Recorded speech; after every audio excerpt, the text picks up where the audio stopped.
Hai snack video, hai teman-teman semua. Hari ini aku memasak tahu asam manis.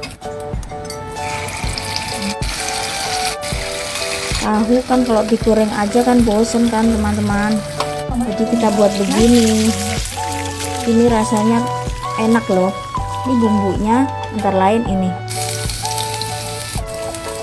Bumbunya ditumis semua.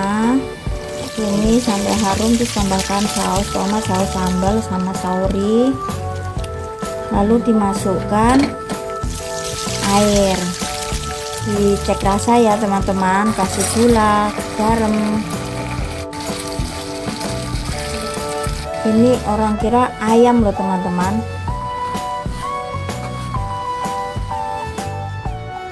Tada, cantik kan warnanya.